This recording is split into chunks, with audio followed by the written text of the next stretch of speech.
Assalamualaikum warahmatullahi wabarakatuh. Baiklah, sebelum saya memulai semuanya, izinkan saya memperkenalkan diri saya terlebih dahulu. Perkenalkan, nama saya Darma Juwita dengan NIM 11910623402 dari kelas 4B Akuntansi, mahasiswi Pendidikan Ekonomi, Fakultas Tarbiyah dan Keguruan, UIN Suska Riau. Baiklah, pada video kali ini saya akan menjelaskan tentang kemiskinan yang ada di Indonesia. Sebelum itu, saya ingin meminta bantuan teman-teman yang sudah menonton untuk meng-like, komen, serta men-subscribe video saya, di mana video ini adalah salah satu nilai untuk memenuhi tugas ujian akhir semester saya pada mata kuliah Ekonomi Makro yang diampu oleh Ibu Salmiah SPD MPDE. Baiklah, tanpa memperpanjang perkenalan, di sini saya akan langsung menjelaskan tentang kemiskinan yang ada di Indonesia. Keadaan perekonomian dewasa ini sangat memprihatinkan. Yang kita ketahui khususnya di Indonesia, kini terdapat berbagai permasalahan yang menyangkut mengenai kehidupan bermasyarakat, antara lain masalah kemiskinan, pengangguran, lingkungan hidup, dan lain sebagainya. Permasalahan tersebut timbul akibat semakin meningkatnya keadaan ekonomi yang tidak sesuai dengan kondisi masyarakat, khususnya masyarakat menengah ke bawah. Hingga kini, kemiskinan masih menjadi bagian dari persoalan terberat dan paling krusial di dunia saat ini. Baiklah, selanjutnya saya akan menjelaskan tentang definisi kemiskinan. Dalam kamus ilmiah populer, kata miskin mengandung arti tidak berharta atau harta yang ada tidak mencukupi kebutuhan atau bokeh. Adapun kata fakir diartikan sebagai orang yang sangat miskin. Secara etimologi, makna yang terkandung yaitu bahwa kemiskinan syarat dengan masalah konsumsi. Hal ini bermula sejak masa neoklasik, di mana kemiskinan hanya dilihat dari interaksi negatif atau ketidakseimbangan antara pekerja dan upah yang diperoleh. Kemiskinan juga dapat diartikan sebagai suatu keadaan di mana seseorang tersebut tidak dapat memenuhi kebutuhan hidup sehari-hari, atau bisa dikatakan dengan suatu kondisi serba kekurangan dalam arti minimnya materi yang dimana mereka ini tidak dapat menikmati fasilitas pendidikan, kesehatan, dan kemudahan-kemudahan lainnya yang tersedia pada zaman modern. Seiring perkembangan ilmu pengetahuan dan teknologi, maka perkembangan arti definitif daripada kemiskinan adalah sebuah keniscayaan. Berawal dari sekadar ketidakmampuan memenuhi kebutuhan konsumsi dasar dan memperbaiki keadaan hingga pengertian yang lebih luas yang memasukkan komponen-komponen sosial dan moral. Misalnya, pendapat yang diutarakan oleh Ali Khomsam bahwa kemiskinan timbul oleh karena minimnya penyediaan lapangan kerja di berbagai sektor, baik sektor industri maupun pembangunan. Senada dengan pendapat di atas adalah bahwasanya kemiskinan ditimbulkan oleh ketidakadilan faktor produksi atau kemiskinan adalah ketidakberdayaan masyarakat terhadap sistem yang diterapkan oleh pemerintah sehingga mereka berada pada posisi yang sangat lemah dan tereksploitasi. Arti definitif ini lebih dikenal dengan kemiskinan struktural. Kemiskinan dapat dibedakan menjadi 3 pengertian. Yang pertama yaitu kemiskinan absolut. Seseorang termasuk golongan miskin absolut apabila hasil pendapatannya berada di bawah garis kemiskinan, tidak cukup untuk memenuhi kebutuhan hidup minimum seperti pangan, sandang, kesehatan, papan, dan pendidikan. Yang kedua yaitu kemiskinan relatif. Seseorang yang tergolong miskin relatif sebenarnya telah hidup di atas garis kemiskinan, namun masih berada di bawah kemampuan masyarakat sekitarnya. Yang ketiga yaitu kemiskinan kultural. Kemiskinan kultural berkaitan erat dengan sikap seseorang atau sekelompok masyarakat yang tidak mau berusaha memperbaiki tingkat kehidupannya sekalipun ada usaha dari pihak lain yang membantunya. Baiklah, materi selanjutnya adalah indikator-indikator kemiskinan. Untuk menuju solusi kemiskinan, penting bagi kita untuk menelusuri secara detail indikator-indikator kemiskinan tersebut. Adapun indikator-indikator kemiskinan sebagaimana dikutip dari Badan Pusat Statistika antara lain sebagai berikut. Yang pertama yaitu ketidakmampuan memenuhi kebutuhan konsumsi dasar. Contohnya yaitu seperti sandang, pangan, dan papan. Yang kedua, tidak adanya akses terhadap kebutuhan hidup dasar lainnya, seperti kesehatan, pendidikan, sanitasi, air bersih, dan transportasi. Yang ketiga, tidak adanya jaminan masa depan. Contohnya, karena tiadanya investasi untuk pendidikan dan keluarga. Yang keempat yaitu kerentanan terhadap goncangan yang bersifat individual maupun massa. Yang kelima, rendahnya kualitas sumber daya manusia dan terbatasnya sumber daya alam. Yang keenam, kurangnya apresiasi dalam kegiatan sosial masyarakat. Yang ketujuh, tidak adanya akses dalam lapangan kerja dan mata pencaharian yang berkesinambungan. Yang kedelapan, ketidakmampuan untuk berusaha karena cacat fisik maupun mental. Yang kesembilan, ketidakmampuan dan ketidaktergantungan sosial, contohnya yaitu seperti anak-anak terlantar, wanita korban kekerasan rumah tangga, janda miskin, kelompok marginal dan terpencil. Baiklah, materi selanjutnya yaitu faktor-faktor penyebab kemiskinan. Ada dua kondisi yang menyebabkan kemiskinan bisa terjadi, yaitu kemiskinan alami dan kemiskinan buatan. Kemiskinan alami terjadi akibat sumber daya alam yang terbatas, penggunaan teknologi yang rendah, dan bencana alam. Kemiskinan buatan diakibatkan oleh imbas dari para birokrat kurang berkompeten dalam penguasaan ekonomi dan berbagai fasilitas yang tersedia, sehingga mengakibatkan susahnya untuk keluar dari kemelut kemiskinan tersebut. Dampaknya, para ekonom selalu gencar mengkritik kebijakan pembangunan yang mengedepankan pertumbuhan ketimbang dari pemerataan. Berikut ada beberapa penyebab kemiskinan menurut pendapat Karimah Qurayyim, yang antara lain adalah yang pertama yaitu merosotnya standar perkembangan pendapatan per kapita secara global. Yang penting digarisbawahi di sini adalah bahwa standar pendapatan per kapita bergerak seimbang dengan produktivitas yang ada pada suatu sistem. Jikalau produktivitas berangsur meningkat, maka pendapatan per kapita pun akan naik. Begitu pula sebaliknya, seandainya produktivitas menyusut, maka pendapatan per kapita akan turun beriringan.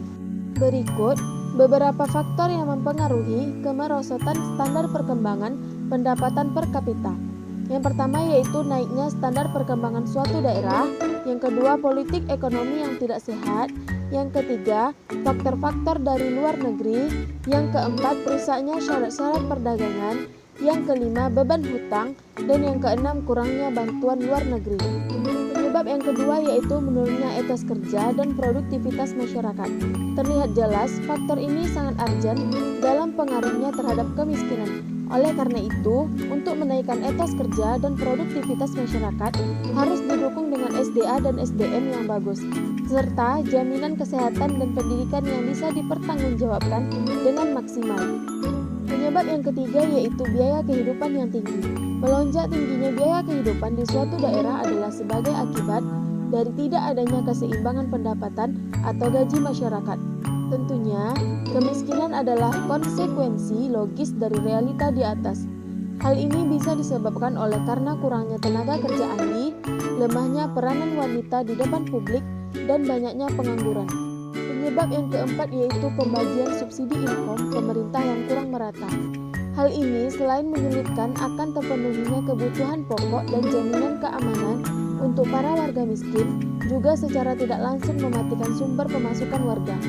Bahkan di sisi lain, rakyat miskin masih terbebani oleh pajak negara. Selain itu, ada juga penyebab utama lain dari timbulnya kemiskinan ini, diantaranya terbatasnya kecukupan dan mutu pangan, terbatasnya akses serta rendahnya mutu layanan kesehatan, pendidikan, dan sempitnya lapangan pekerjaan. Kurangnya pengawasan serta perlindungan terhadap aset usaha, kurangnya penyesuaian terhadap gaji upah yang tidak sesuai dengan pekerjaan yang dilakukan seseorang, memburuknya kondisi lingkungan hidup dan sumber daya alam, besarnya beban kependudukan yang disebabkan oleh besarnya tanggungan keluarga, tata kelola pemerintahan yang buruk yang menyebabkan inefisiensi dan inefektivitas dalam pelayanan publik, meluasnya korupsi dan rendahnya jaminan sosial terhadap masyarakat. Materi selanjutnya adalah perkembangan tingkat kemiskinan di Indonesia. Laporan Bank Pembangunan Asia (ADB) menyebutkan bahwa dalam 5 tahun terakhir, keadaan kemiskinan di Indonesia semakin memburuk. Hal Hal ini diduga karena pesatnya pertumbuhan penduduk yang tidak seimbang dengan meningkatnya Gross Domestic Product atau GDP dan atau disebabkan semakin luasnya kesenjangan sosial. Hingga kini, kemiskinan merupakan problematika kemanusiaan yang menjadi isu sentral di Indonesia. Lebih dari 110 juta orang Indonesia hidup dengan penghasilan kurang dari $2 per hari. Jumlah ini sama dengan jumlah penduduk Malaysia, Vietnam, dan Kamboja jika digabungkan. Sebagian besar penduduk miskin di Asia Tenggara tinggal di Indonesia. Kemiskinan menjadi alasan rendahnya Human Development Index atau Indeks Pembangunan Manusia Indonesia. Secara menyeluruh, kualitas manusia Indonesia relatif sangat rendah jika dibandingkan dengan kualitas manusia di negara-negara lain di dunia. United Nations Development Program (UNDP) menetapkan HDI Indonesia di peringkat 124 dari 187 negara pada tahun 2011. Di tahun yang sama, jumlah penduduk miskin di Indonesia mencapai 30 juta orang. Sebesar 37% dari jumlah tersebut berada di daerah perkotaan dan 63% di daerah pedesaan. Kemiskinan menyebabkan jutaan rakyat memenuhi kebutuhan pangan, sandang, dan papan secara terbatas, membuat anak-anak tidak bisa mengenyam pendidikan yang berkualitas, kesulitan membiayai kesehatan, kurangnya kemampuan untuk menabung dan berinvestasi, minimnya akses ke pelayanan publik, kurangnya lapangan pekerjaan dan jaminan sosial, serta menguatnya arus urbanisasi ke kota. Materi berikutnya yaitu tantangan kemiskinan di Indonesia.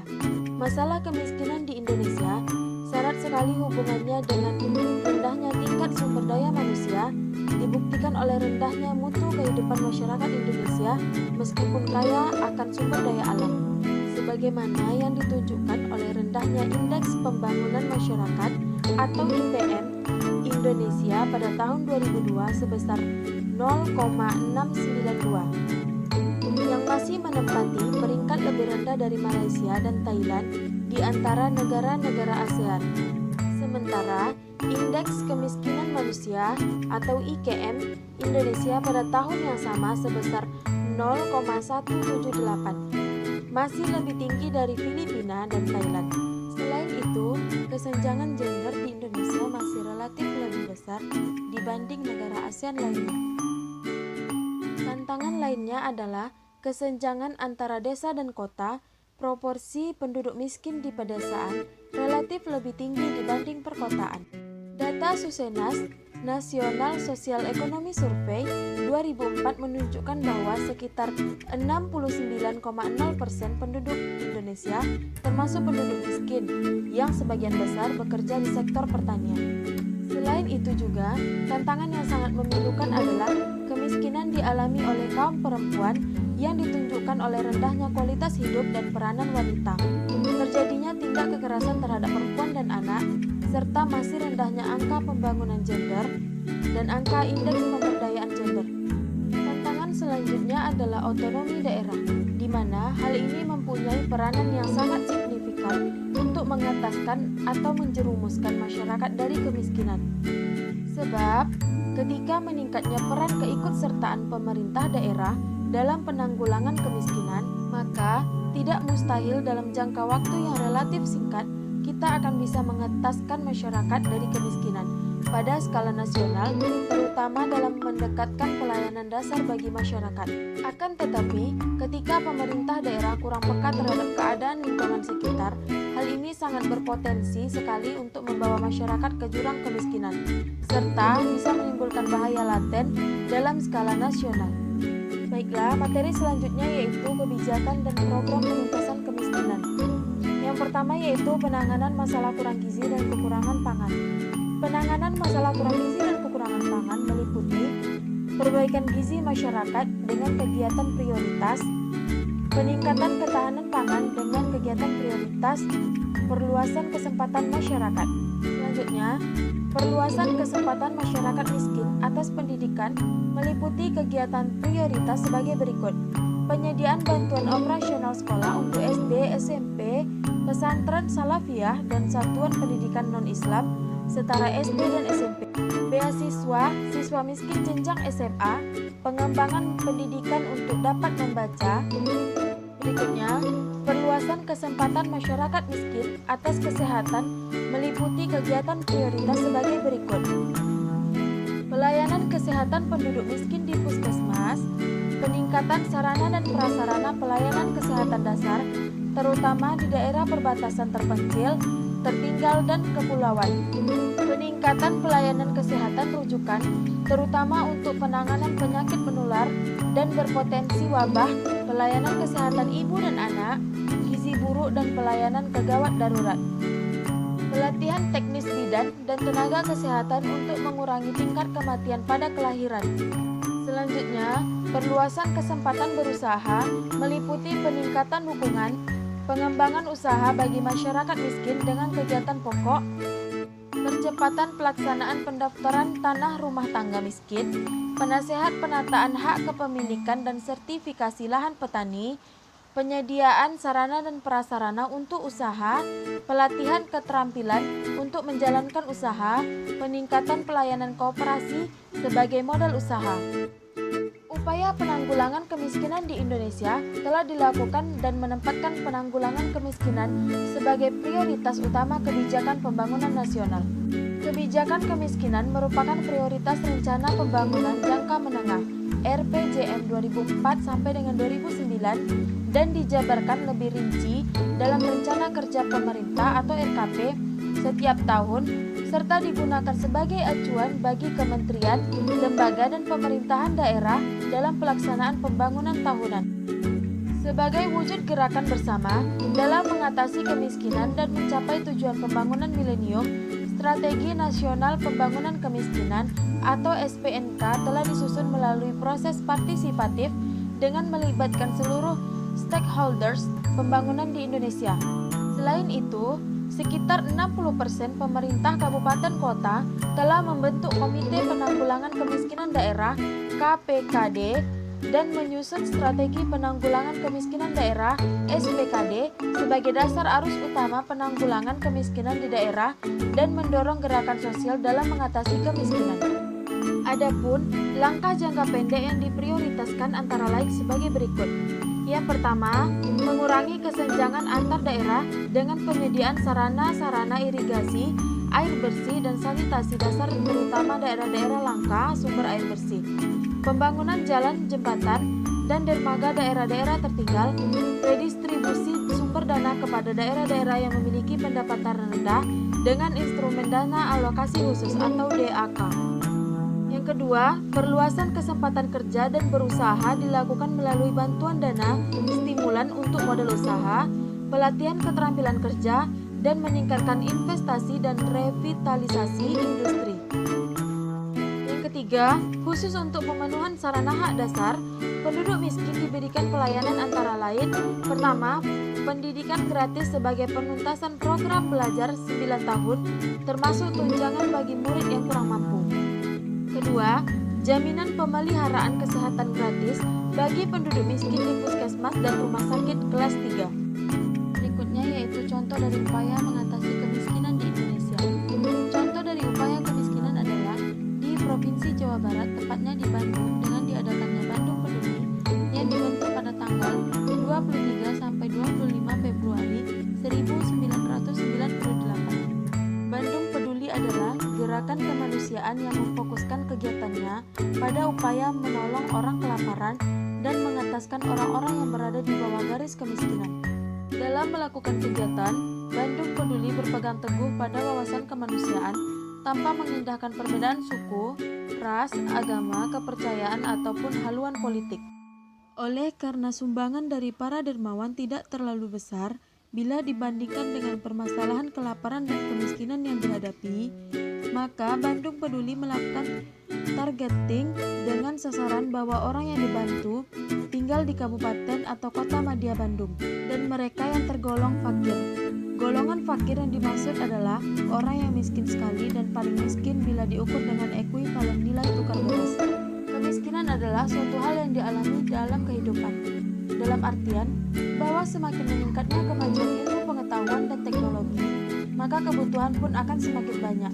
Pengentasan masalah kemiskinan ini bukan hanya kewajiban dari pemerintah, melainkan masyarakat pun harus menyadari bahwa penyakit sosial ini adalah tugas dan tanggung jawab bersama pemerintah dan masyarakat. Sekian video saya pada kesempatan kali ini. Apabila terdapat kesalahan dan kehilafan, saya mohon maaf, karena setiap manusia pasti memiliki kekurangan dan kehilafannya dalam hal apapun itu. Terima kasih kepada teman-teman yang sudah menonton. Sekali lagi saya meminta untuk meninggalkan like serta komen teman-teman untuk membantu saya dalam memenuhi nilai pada mata kuliah ini. Sekali lagi saya ucapkan terima kasih. Wassalamualaikum warahmatullahi wabarakatuh.